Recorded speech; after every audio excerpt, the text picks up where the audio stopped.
For those of you who don't know, Letecia Stauch is on trial now for the horrendous murder of her 11-year-old stepson.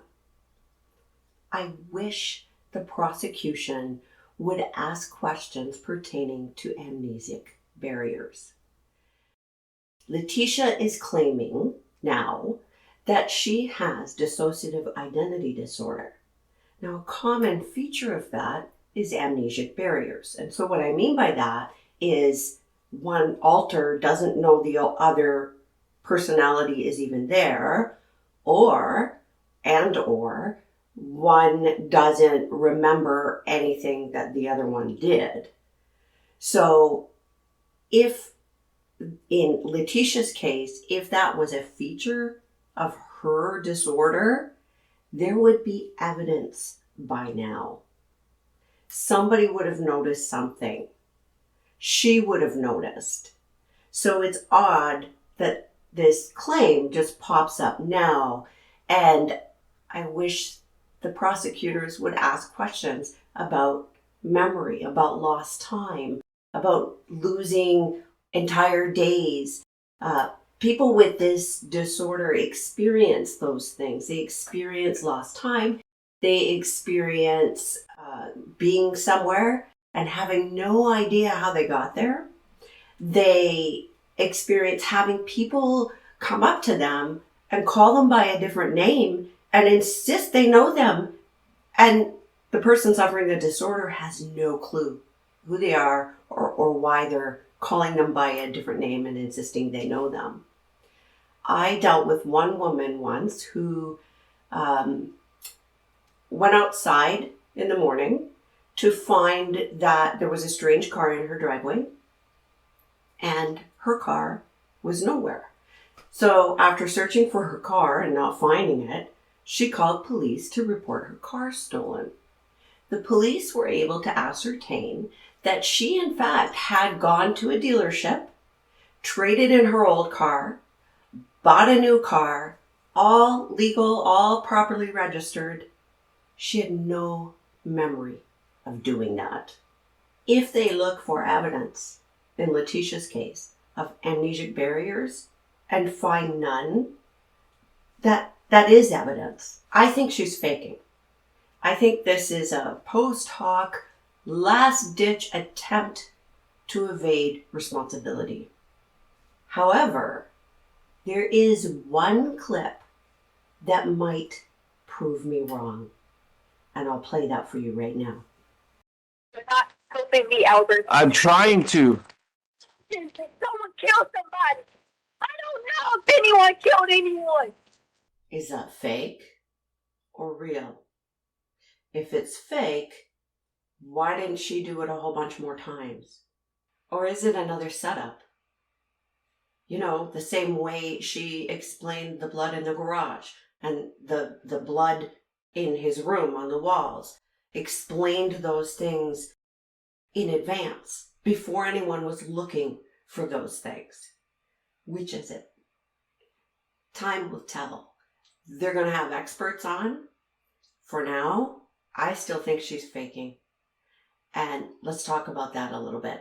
There is no evidence of amnesic barriers between personalities, meaning one personality couldn't have come along and done something without her control, and then she doesn't remember.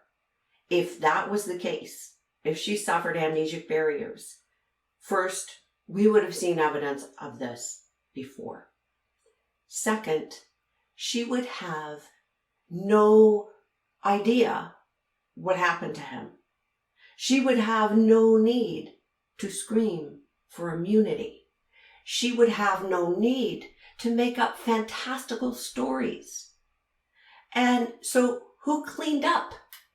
The alter who was absolutely psychotic? Right? Who did that? If she has dissociative identity disorder without amnesic barriers, Given her personality, why hasn't she used this to her advantage in the past? She uses everything else. Heck, she even makes up stuff to use. So why hasn't she used this? Oh, my alter did it, sorry. It doesn't make any sense.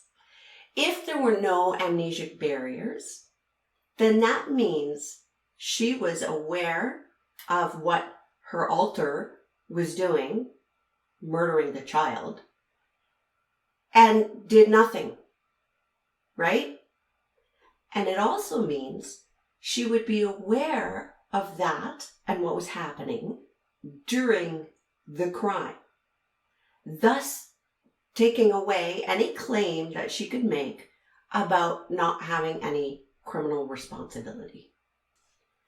Further, whether there were amnesic barriers or not, okay, either way, there's still post-offense behavior. So let's just say, for the sake of argument, an alter came out and did this horrendous thing, and she has no memory of it and wasn't aware of it because this alternate was in an alternate reality as well. Okay, let's just say that, just as an example, for the sake of argument. Then after the crime, she has a body. She has a crime scene. What does she do with that? Right? If she thinks that, if she doesn't know that this alter did all this, then she's found this horrendous crime scene, and so what do? You call 911, right? But no, she cleaned it up. She did know.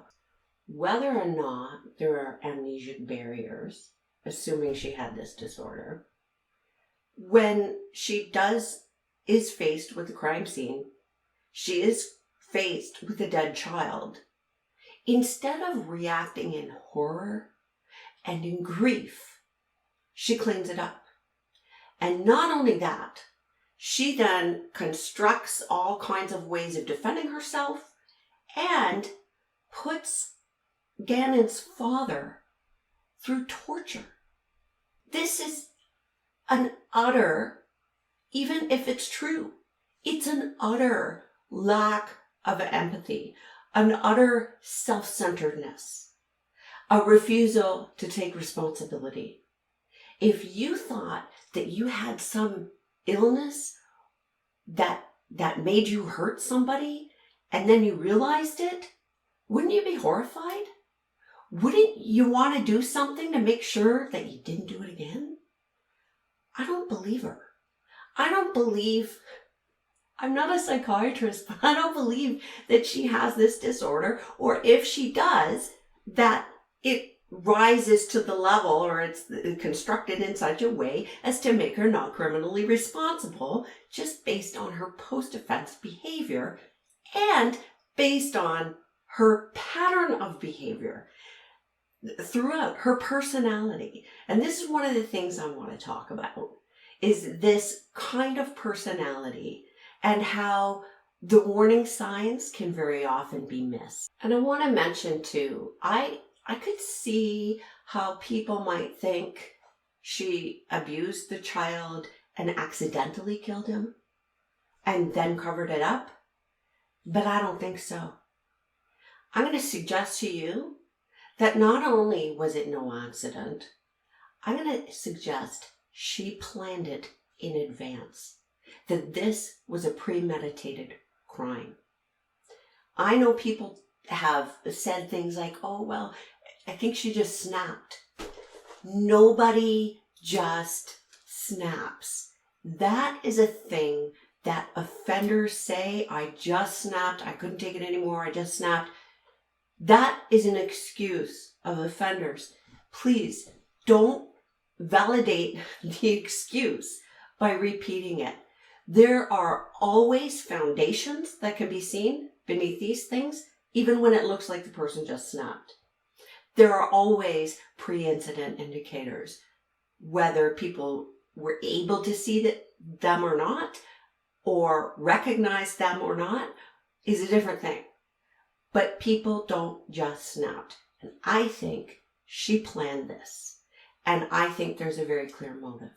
aside from the crime itself, there's one behavior that I'm going to point out. I'm not going to go into all the lies. I'm going to point out a couple, but mostly I'm not. They're all over the internet. You can listen to them if you want. People are talking about those, but they're obvious. They're wild. There's one thing that she does that is so scary, but it seems like a small thing. And when we get to it, I'll tell you what it is. When we get there, when you see it, you might find it unsettling. So let's talk about this personality and why this personality type is very often not actually dangerous. It's hell to live with, but it doesn't usually escalate to homicide, although some of them do. And there are reasons why this one does and another one doesn't. And we'll get into that a little bit later. Hello. Hey, Hey, what's wrong? tired of crying. Hmm? I'm tired of crying. Well, happy Valentine's Day. Thank you. You're welcome. Where's Lena? Lena's at school right now. So. Why, what's up? I can't ask you where our kids are at. So what's happening right at the beginning of this call? She's fragile. She's needy. She's emotional. She needs him. And fair enough, they're going through something. But for her, this is a pattern of behavior and it's a tactic. People like this will act like they're vulnerable, they're fragile, they need help, they're suffering. And you'd think that, well, how can they be a threat, right? They're vulnerable, they're fragile, they're weak. The fragility and the vulnerability is the weapon. It is the hook. And when you're dealing with somebody like this, it's really difficult because you have natural human empathy. And even when you figure out that it's a game, it's really tough to turn around and say, look, you're playing me, knock it off. Because you don't want to look like an asshole, right? Nobody wants to crush somebody who's saying that they're already crushed, right? So it's a real head game. And she plays this all along. And you will see, I'm not going to play all the clips of her histrionics, but if you go listen to them, you will notice that when she launches into her hysterics and cries, it's at times when she has to answer a question, or she's not getting what she wants, or she wants to somehow avoid something. So when you're dealing with someone who's doing this needy thing, you got to ask yourself, when do they lose it, right? So she hooks him in, and what does she do next? Very, very soon after, she picks a fight. So your response is never good enough. You can never be good enough. That need is a bottomless pit. It's never enough. And people who live with people like this end up walking around on eggshells. Now this instability can show up in different ways. So sometimes it's anger, sometimes it's tears, but there's a dysregulation there that the person doesn't take responsibility for. They put that responsibility on everyone else. Now, I need you to make me feel better. I need you to fix it. They won't do the internal work themselves. And you get into situations where they'll even denigrate you. It's almost like I hate you, but don't leave me. So it's really frustrating to deal with. And kids in those situations, well, you can see how damaging that could be psychologically. The other thing that they do, and you see that she does it here, and this is a tame clip. This is tame compared to the other stuff that you hear. She right away jumps to that he has some sort of malice. So I can't ask about my kids. It's like it's more than just defensive. It's almost, there's an implication, an implied accusation there. And sometimes they'll come right out and accuse you. Like, your partner asked you to pick up milk on your way home from work and you forgot. And instead of, oh crap, you forgot, okay, you always forget. Always, never, you don't care about me, I do everything for you. Like, you get this big explosion.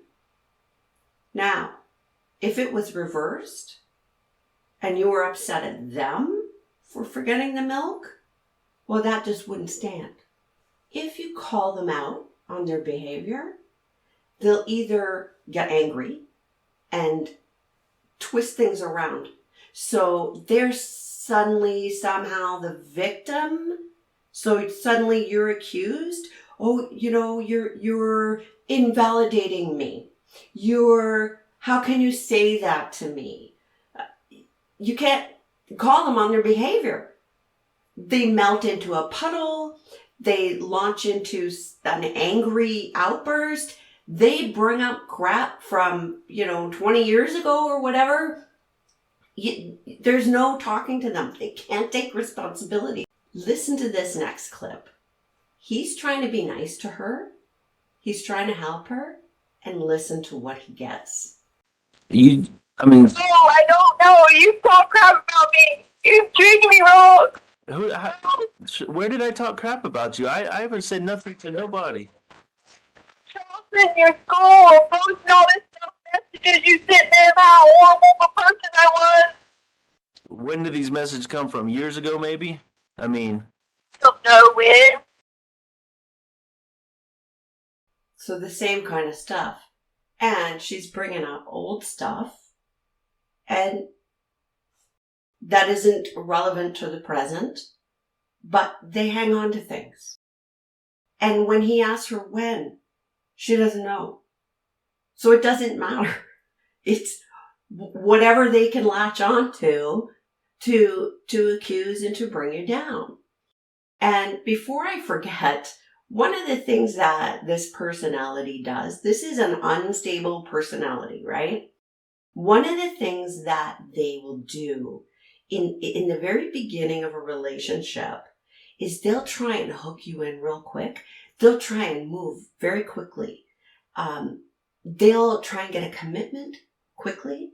So I'd be interested in knowing how long these two dated or how long they knew each other well before they cohabitated or got married. With these types, once you commit, it's really hard to get out of it then. And a commitment could be even a commitment to sort of dating exclusively, but very often it's cohabitation or marriage.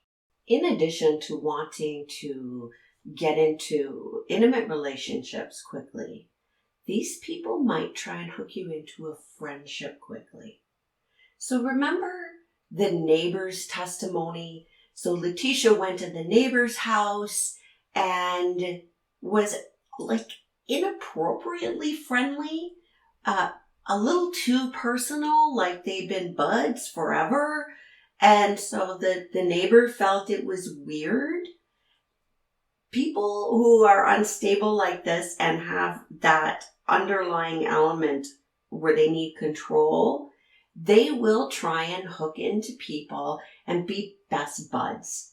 And they'll be your best bud until you can't do something for them or until they're tired of you.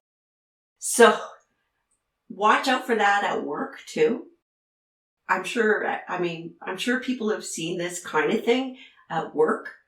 If somebody's moving too fast, whether it's a intimate relationship, whether it's a friendship, whether it's a work relationship, whatever it is, if they're trying to get too close, too fast, or if they're trying to get commitment out of you in whatever form it is, put on the brakes. It's a big red flag. Even if you really like the person, even if you're really attracted, swept off your feet. If you're feeling swept off your feet, that's a red flag. Put on the brakes, even if you don't want to. If you're wrong, if the relationship is healthy, the person is healthy, and they meant no harm, they will respect that. If you're not wrong, and you say no, or you back up a little bit, watch the response. Because if they're not healthy, there will be one. What did you do after the police left?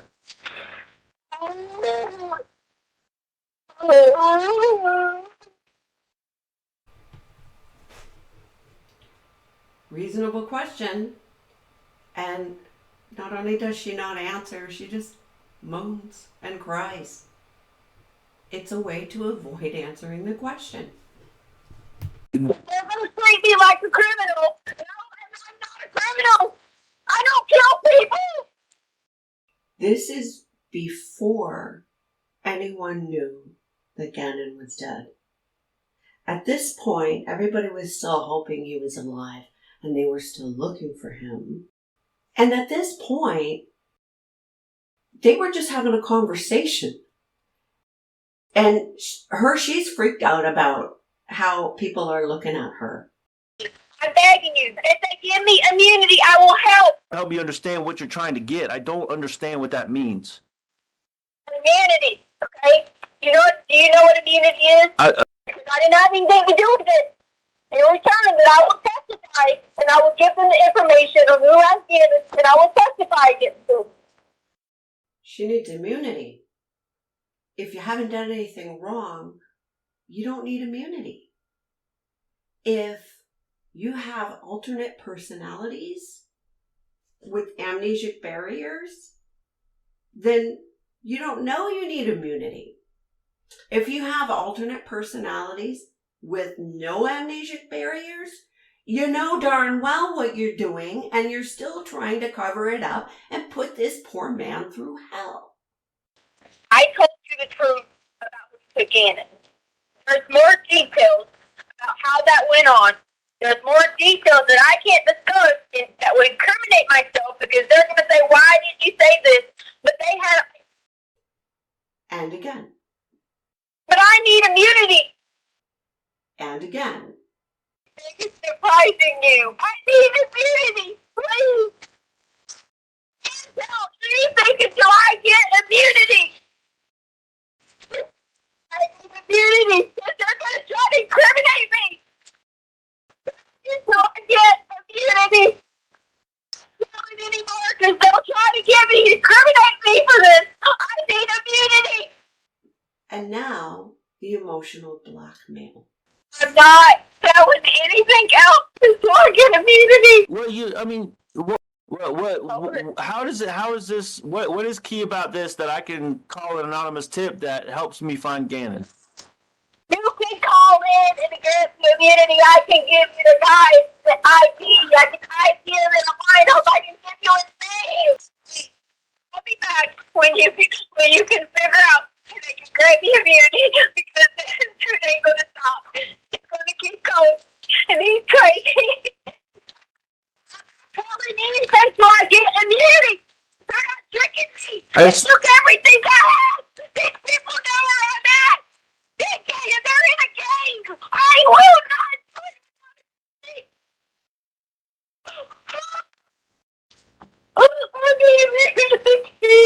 please. Well, who is it so I can tell them who to be looking for to protect you? I can promise you that.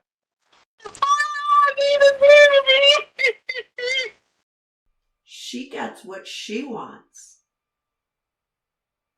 or he has to continue to suffer. What torture is that for a parent? Knowing somebody knows what happened to their child, wondering, is your child alive? And if he is, we need to find him now. But she's going to withhold that until she gets what she wants. And you'll notice all through all of these conversations, never once does she ask him, how are you doing? How are you feeling? How is everybody else doing? It's always about her. The focus always gets turned around onto her. And here is where that tumbler comes into place. When I said earlier, this personality type doesn't run around murdering people, right? So what is the difference? The narcissism is the difference. You take that narcissism and put it with somebody who is emotionally completely dysregulated and unstable. And unstable does not mean not criminally responsible. Unstable does not mean doesn't know right from wrong. Unstable does not mean breaking from reality, right? So you've got that instability. That's a pattern all the way through, not just this situation, but through her whole life. I bet you her past, I don't know anything about her past, but I bet you it's littered with broken relationships. I bet you she's got a spotty or weird work history. I bet you that, maybe when she was younger, she got into, bar fights or threatened people or that sort of thing, like the Karen thing. There will have been lots of crazy lies in her history too. And it's all about her. It's all about nobody's filling that void enough for her. It's all about don't abandon me. But she doesn't care about anyone else. She's not saying, oh my gosh, Gannon is out there suffering. I'm going to do everything I can. Now, why is that? Because she knows he's dead. Because she doesn't have amnesic barriers. Because she knows he's dead and she knows he did it and she knows she's trying to cover up. So all of this, I have this disorder. You know what? Whether you do or you don't doesn't necessarily mean that you didn't know what was going on at the time, that you broke from reality, that you didn't know what was right and wrong at the time of the offense. Sorry, I just went on a rant and I think I just didn't make the point I was going to make. What you're telling me, okay? What happened after they didn't find him? I'm not saying anything else. You're just trying to plot this whole thing. No, I'm trying to get... He asks her a reasonable question. And she flips out. Note when the histrionics occur. Whether it's in this case or with somebody you're dealing with. The response has to be exactly perfect. And again, people walk on eggshells because, how do I talk to this person? Because if I say something just slightly the wrong way, they're going to go off. How do you live with somebody like that? And here's the thing. This isn't just about emotional dysregulation or somebody who's fragile and weak. Again, note when the histrionics occur. This is about control. Control is the number one indicator of threat. And sometimes controlling behavior isn't the obvious stereotypical thing that we see where there's violence or threats or, you're not allowed to see your friends. It comes out in jealousy. It comes out in guilt trips. It comes out in histrionics like this. It comes out as playing the victim. If you go to hockey tonight, you're abandoning me. It comes out in a lot of ways. It's still, what you've got to recognize is it's still controlling behavior. And it is a threat indicator, even if it's said by a woman. And one of the things that happens with intimate partner violence in particular is that people don't look at women as potentially dangerous, and they very well can be, as we know. Okay, this next part is going to be upsetting for some people. So if you're really sensitive, if you're really sensitive, you're not watching this. I'm going to play a clip of Gannon. Gannon, I promise it's the last time I'm going to ask you. I'm just freaked out, okay? Are you sure you didn't do it on purpose? He did it. Okay, we promise. He promised. On purpose. Pinky promise. Pinky. Okay, alright, so, listen. We're gonna have to sell stuff to fix it, okay? So, we figure out what we gotta sell. We can sell the sofa. We can sell whatever, because we gotta get it fixed so the lady don't be mad at us and kick us out of the house. Okay? You got it? This is psychological abuse. That child was clearly terrified and in pain, and the person who is supposed to take care of him, the person who is supposed to love him, is psychologically torturing him. Now, she claims to be a teacher, so she should know better. There's no excuse. I could see, if somebody was 15 years old and their mother did that to them and they don't know any better, she knows better. This is straight up abuse.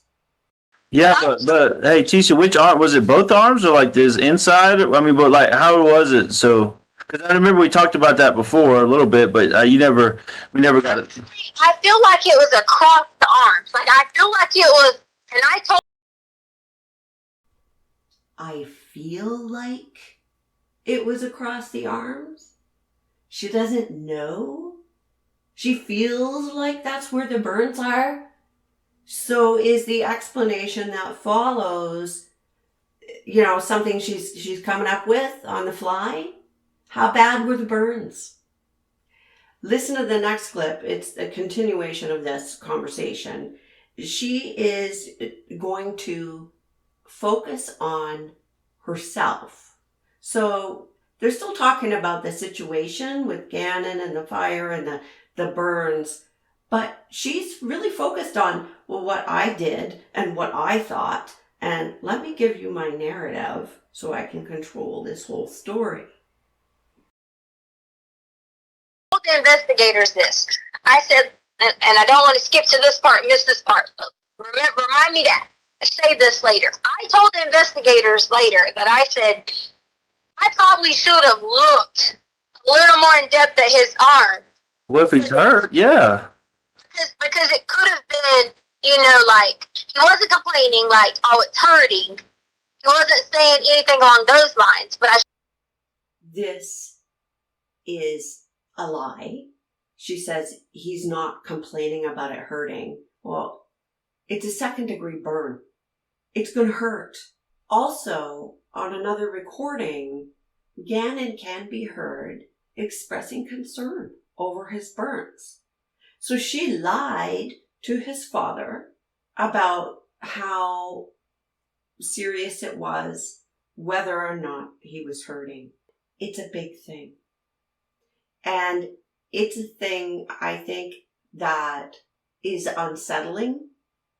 She later talks about the fire and how Gannon was upset and how she told him it would be okay, that it was fine, that they were gonna replace the couch. It wasn't that they were gonna sell the couch. they were going to replace the couch. Well, we heard different. And so here she is, lying to his father. And it seems like a small thing. Yeah, she's lying to sort of make herself look better or to get out of accountability. But here's why that is so disturbing. It's disturbing and unsettling how she lies to Gannon's father. Think about it. Who do you trust the most with your kids? Your spouse, right? And she's a teacher. So who do you trust? You trust a teacher with your kids. So this is your spouse. She's a teacher. She has another child, so she's a mom. Why wouldn't you trust her? So when she tells you, yeah, this happened and this is what I did. When she lies about that little boy is absolutely abandoned. She is supposed to protect him and take care of him. And so when the spouse lies about the children, what happens? What do adults do? We believe the other adult. And so that child has no one. This chills me. It's heartbreaking. That little boy had no one. And his father would have no reason to not believe his wife. Right? This is his spouse. So where does the child go? And I think it's a lesson to us to really listen to kids when they talk to us and not automatically take the side of the adult or accept the narrative of the adult. That boy was in a position where she could do anything, and she did. And no one was coming to help him. I'm going to get to motive and future risk in a minute. Let's look at what we've got. We've got an unstable personality with narcissistic features, a pervasive pattern of lying, a bottomless pit of need, and the expectation that others will fill this need. A refusal to be held accountable, making people walk on eggshells. People like this, you'll hear the term roller coaster, because I bet if you look at her history, I bet there's emotional highs and lows, emotional blackmail, gaslighting, exploiting interpersonal relationships, taking the victim stance, fraud. When she said that she had a doctorate when she applied for her job, that was more than a lie. That's fraud. It's outright fraud. And about that, why did she want to leave her employment? It makes me wonder if maybe somebody was seeing her. Maybe somebody was cluing in to what she was. People like this don't like to be seen for who they are and the games they're playing. This kind of personality often feigns illness or disability or even pregnancy. In this case, she called her employer, or texted her employer, and said that her stepfather died. When she didn't get the response she wanted, she got mad. Hypersensitive. These people may be passive aggressive. People like this will put you on a pedestal and then knock you off. At work, they'll start out great, but then they start pushing boundaries or outright violating boundaries or doing and saying things that are really inappropriate. They also do things like try and pit people against each other or play people off against each other to gain power.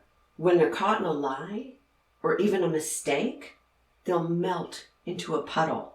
So you feel so bad for correcting them or calling them on something, that you'll back off. If that doesn't work, or if they don't feel like melting into a puddle that day, they may go on the offensive and accuse you. If you're lucky, you'll get a warning like, don't you dare challenge me. Their reality is the only reality. I haven't listed all of the traits and all of the indicators. You can see for yourself, they're pretty blatant with her. I am going to mention one more. And this one thing, I think, forms part of the motive in this case. And that thing is that they crave attention. They want your attention and your adoration. And it's not enough that you give them some of that. They want all of it. And they will go to great lengths to make sure they get all of your attention, all of your adoration. They might cause rifts between you and other people who they see as standing in the way of having all of the attention. And that includes their own children. And if that doesn't work, they can, and in this case Letecia did, resort to homicide. Anything, any extreme, to get rid of whatever is standing between them and that adoration and attention that they crave. I'm going to play you one last clip. God, I really thought, I thought out of this conversation, I really thought you were going to be supportive of me. I thought you were going to bring your family back together. And I thought that we were going to talk about everything every single day of nothing but Gannon. Letecia was jealous and resentful. She didn't want to actually take care of those children, but she had to. She was jealous of Gannon's mother. And here she is now, taking care of that woman's children. And all of that in Letecia's twisted personality was put on Gannon. And that's why you see the overkill. She planned this. Now, whether she planned it for that particular weekend or she took advantage of the opportunity because that weekend she was able to execute that plan, I think she planned it. And whatever disorders aside, her post-offense behavior tells us she knew what she'd done and she knew it was wrong. She cleaned up and she let the community and the family go through hell. If she had gotten away with this, I believe that the little girl in that house would have been Letecia's next victim. It would have been a matter of time. Thanks for watching.